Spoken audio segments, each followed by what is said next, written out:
Hello everyone, कैसे चल रही है आपकी पढ़ाई। आशा करता हूँ बहुत अच्छी चल रही होगी। आज हम इस वीडियो में देखने वाले हैं हमारा पॉलिटिकल साइंस का एक और नया टॉपिक। ठीक है, हमने अपना चैप्टर सत्ता के समकालीन केंद्र, जो कि आपके बुक में अलग नाम से है सत्ता के वैकल्पिक केंद्र, उसको स्टार्ट कर दिया था।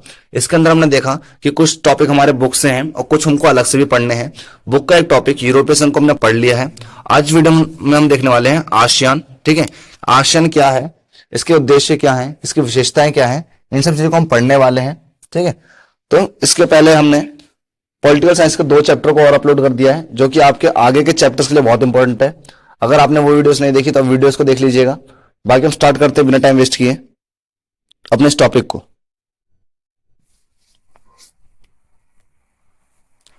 अब आसियान, इसकी फुल फॉर्म क्या है, पहले हम इसको फुल फॉर्म से ही समझते हैं।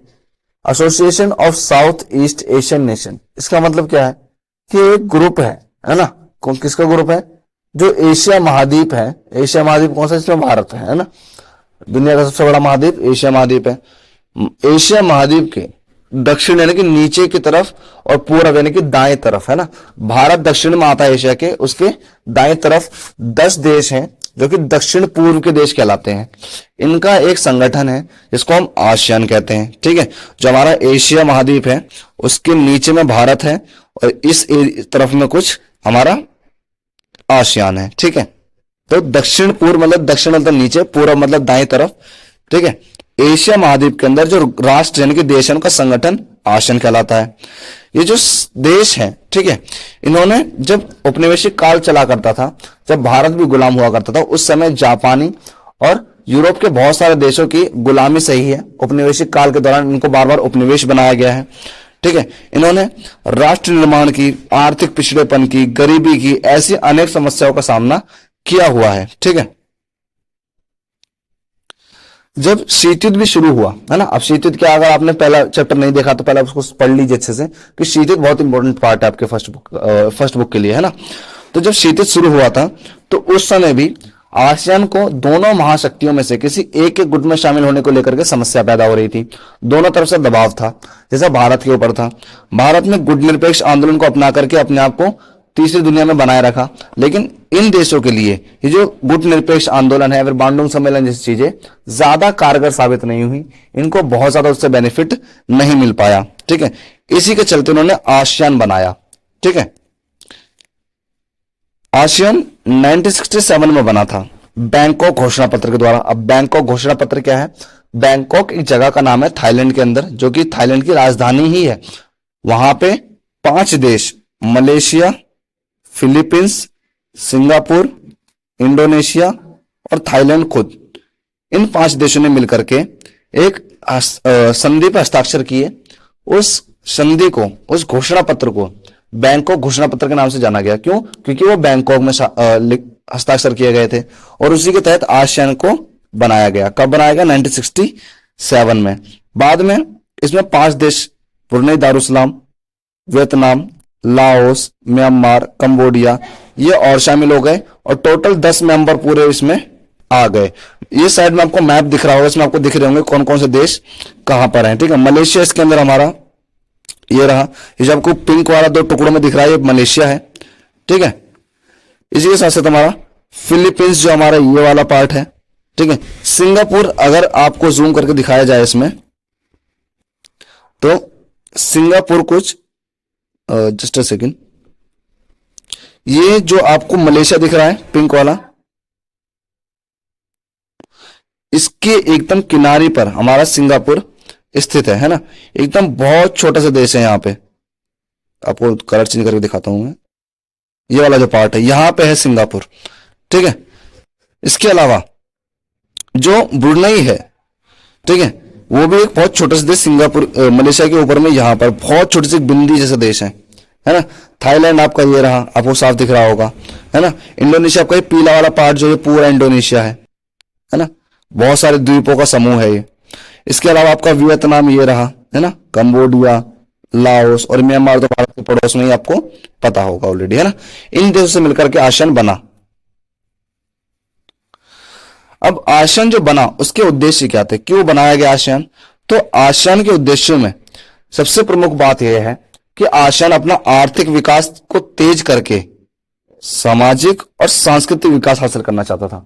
मतलब पहले तो अपने आप को आर्थिक रूप से मजबूत बनाना चाहता था, पैसे वाला देश बनाना चाहता था, साथ ही उसके बाद अपने आप के सामाजिक विकास और सांस्कृतिक विकास को तेज करना चाहता था। मतलब समाज का विकास करना चाहता था और साथ ही साथ अपनी संस्कृति को फैलाना चाहता था।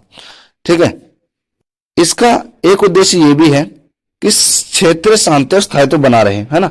ये शांत देशों का एक ग्रुप है। ये देश आपको बहुत ज्यादा युद्ध वाले क्षेत्र से आपको अलग दिखेंगे, है ना, वाद विवादों से बहुत अलग दिखेंगे। तो इनका एक उद्देश्य ये भी है कानून के शासन और संयुक्त राष्ट्र के जो कायदे कानून हैं उन पर आधारित क्षेत्रीय शांति और स्थायित्व को बढ़ावा दिया जाए। ठीक है,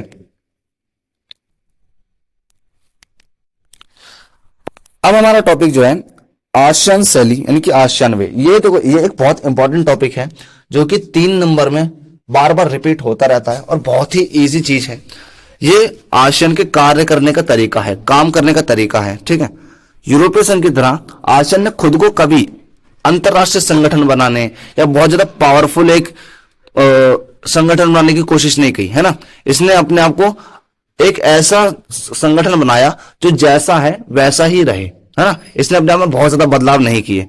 इसने अपने अनौपचारिक, टकराव रहित, सहयोगात्मक मेल मिलाप का नया उदाहरण पेश किया। मतलब अनौपचारिक तरीके से, बिना टकराव के, टकराव रहित तरीकों से सहयोग बना करके, मेल मिलाप कर करके कैसे काम किया जाता है, इसका इसने एक नया ही उदाहरण पेश किया और इससे इसको बहुत ज्यादा रिस्पेक्ट मिली, यश मिला। यश मतलब इज्जत मिली और इसी को आसियान शैली के नाम से जाना जाता है ना। एक कार्य करने का तरीका आसियान का, जिसको आसियान शैली के नाम से जाना जाता है। ये डेफिनेशन आप डिट्टो याद कर सकते हैं, ये बहुत इंपॉर्टेंट है जो कि बार बार रिपीट होती रहती है ना।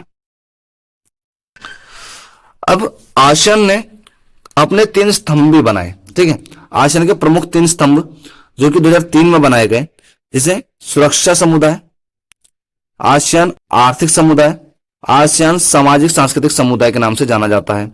आसियान ने अपने आप को इन 3 स्तंभों पे खड़ा किया और अपने आप को एक संगठन बनाया। ठीक है, आसियान का जो सुरक्षा समुदाय है उसका उद्देश्य क्या है कि आसियान के जो आपसी देश हैं उनके जो छोटे मोटे वाद विवाद हैं कभी भी वो सैनिक टकराव तक ना पहुंच जाए, कि विवाद कभी इतने बड़े ना हो कि सैनिक टकराव करने की नौबत आ जाए। आसियान का जो आर्थिक समुदाय है उसका काम है आसियान के जितने भी सदस्य देश हैं उनका उत्पादन आधार तैयार करना, मतलब जो प्रोडक्शन का एक बेस है वो रेडी करना, और एक साझा बाजार, जो आपस का इनका बाजार है, उनको मिला करके रखना। ठीक है, आसियान का जो आर्थिक समुदाय है ये यहाँ के क्षेत्रीय विकास यानी कि सामाजिक और आर्थिक विकास के लिए भी सहायता करता है।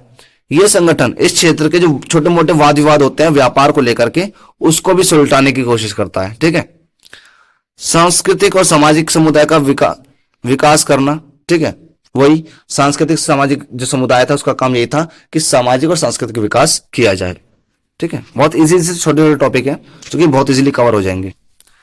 आसियान में से क्या विशेषता है जिस आसियान का इतना नाम है? तो आसियान क्या है, एक ऐसा संगठन है जिसने अपने आप को कभी बदलने की कोशिश नहीं की। जैसा हमने देखा था यूरोपीय संघ एक संगठन था जो कि आर्थिक संगठन बन के उभरा, लेकिन धीरे धीरे वो अपने आप को एक राजनीतिक संगठन में तब्दील कर लिया, वो एक राजनीतिक पावर बन गया, है ना। लेकिन आसियान ने ऐसा कभी नहीं किया। आसियान जैसा था उसने अपने आप को वैसा ही रखा। ठीक है, आसियान एक छोटे छोटे देशों का समूह है। ये बहुत ज्यादा आर्थिक रूप से समृद्ध नहीं है, लेकिन इसकी जो आर्थिक विकास की गति है वो बहुत ज्यादा तेज है।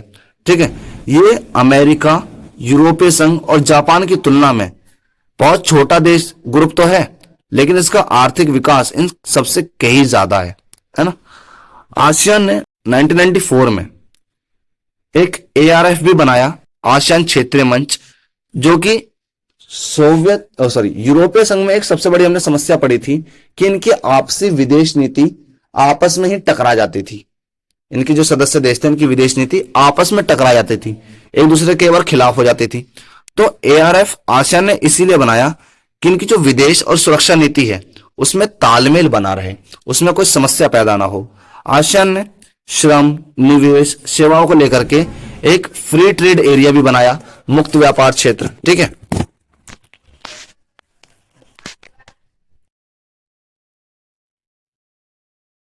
तो जो मुक्त व्यापार क्षेत्र था वो इसलिए बनाया गया ताकि व्यापार को लेकर के कभी भी कोई समस्या ना हो, रोक टोक ना हो, है ना। इन आपस के देशों में टैक्स फ्री हो जाए, जो मुक्त व्यापार समझौते होते हैं उन सबसे रिलेटेड इस चीज को बनाया गया।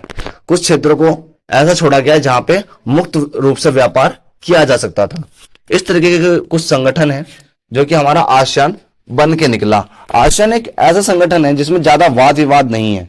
आसियान की जो प्रमुख विशेषता है वो उसके काम करने के तरीके में ही छिपी हुई है। ये एक हमारा छोटा सा टॉपिक था। ये टॉपिक हमारा कंप्लीट हो गया है। बहुत ज्यादा बड़ा लेंथी टॉपिक नहीं है, बहुत इजी और बहुत आसान टॉपिक है। अगर आपको कुछ भी डाउट रह गया हो, कुछ चीज समझ ना आई हो, तो आप इस वीडियो को दोबारा देख सकते हैं। अगर आपको फिर भी कोई डाउट है तो आप मुझसे कमेंट करके पूछ सकते हैं।